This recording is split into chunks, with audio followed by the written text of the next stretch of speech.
उगम स्थान आहे. जे जे वाईट आहे, वाईटाशी संबंधित आहे आणि त्याच्या अधीन आहे, ते मनातूनच उत्पन्न होते. जे जे चांगले आहे, चांगल्याशी संबंध आहे आणि त्याच्या अधीन आहे, ते सर्व मनातूनच उत्पन्न होते. ज्याप्रमाणे गाडी ओढणाऱ्या बैलाच्या पावलांमागे गाडीची चाके जातात, त्याचप्रमाणे अशुद्ध चित्ताचे तो जो बोलतो किंवा कृती करतो त्याच्या मागोमाग दुःख येते. म्हणूनच चित्तशुद्धीचे धर्माचे सार होईल. बुद्धांच्या शिकवणीचे तिसरे वैशिष्ट्य पाप कृत्य टाळणे हे. त्यांच्या शिकवणीचे चौथे वैशिष्ट्य हे की खरा धर्म धर्मग्रंथातून नसून तत्वाचे पालन करण्यात आहे. बुद्धाचा धर्म ही त्याची स्वतःची निर्मिती नव्हती असे कोणी म्हणू शकेल का?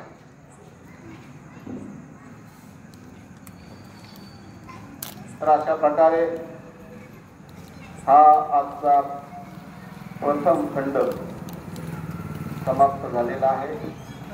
उद्याच्या भागात आपण द्वितीय खंड आणि भगवंताचा पुढची जी काही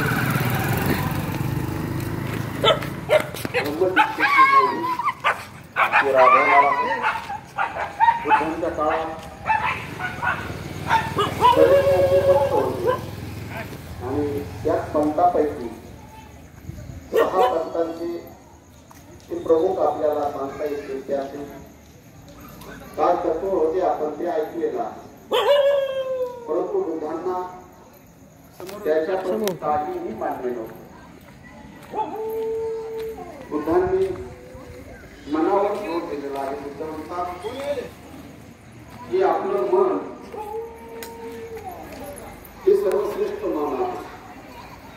बुद्ध म्हणतात या जगामध्ये साऱ्या गोष्टी अशक्य आहेत, परंतु शक्य आहेत. परंतु आपल्या मनाला जिंकणं हे अशक्य आहे. आपल्या जीवनामध्ये सुख आणि दुःख हे आपलं मनच घेऊन येत असतं. आपलं मन एखाद्या गोष्टीवरती झालं आणि ती गोष्ट जर आपल्याला मिळाली नाही तर आपल्याला दुःख होतं आणि ती जर आपल्याला मिळाली तर आपल्याला सुख आल्यासारखं वाटतं. म्हणून बुद्धांनी आपल्या मनाला कंट्रोल करण्यासाठी ध्यान साधना करायला सांगितलेली आहे.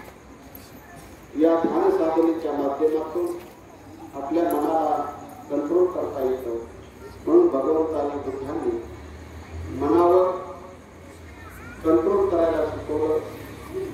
काही लोकांचं असं म्हणणं आहे की आत्मा आहे, परंतु बुद्धांनी आपल्याला सुद्धा नाकारलेला आहे. या जगामध्ये आत्मा नावाची कुठलीही गोष्ट अस्तित्वात नाही, जी आपल्याला दिसतच नाही, जिचा आपल्याला स्पर्श सुद्धा होत नाही किंवा जाणवतच नाही, तर ती गोष्ट कशी काय अस्तित्वात नाही. जर एखादी हवा आहे आपल्याला दिसत नसेल, परंतु ती हवा आपल्या शरीराला जाणवते, म्हणून आपण हवा आहे असं मान्य करतो.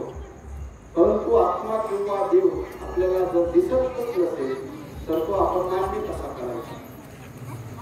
बुद्धांनी हे सांगितलं की एखादा जीव जर जन्माला यायचा असेल तर नर आणि मादीची आवश्यकता नाही. बुद्ध म्हणतात की जीव हा 4 तत्वांनी बनलेला आहे. जीव हा 4 तत्वांनी बनलेला आहे. पृथ्वी, जल, वायू आणि आकाश आणि तेज अशा 4 तत्वांनी बनलेला आहे. पृथ्वी म्हणजे माती, उष्णता, हवा आणि गरमी या 4 तत्वांनी माणसाचं शरीर बनलेलं आहे. पहिलं तत्व आहे पृथ्वी. पृथ्वी म्हणजे माती. ज्यावेळेस एखाद्या माणसाचा मृत्यू होतो आणि त्याला जर आपण जाळं किंवा मातीत काढलं, काही दिवसांनी त्या ठिकाणी बघितलं तर आपल्याला त्या ठिकाणी फक्त माती दिसेल आणि एखादे मोठे मोठे हाडे दिसेल. याच्यामध्ये तर काही दिसणार. दुसरी गोष्ट, आपल्या घरात जर एखादा माणसाचा मृत्यू झाला ज्यावेळेस एखाद्याचा मृत्यू होतो त्यावेळेस आपण त्याच्या तोंडातून नाकातून हवा येते का किंवा त्याचं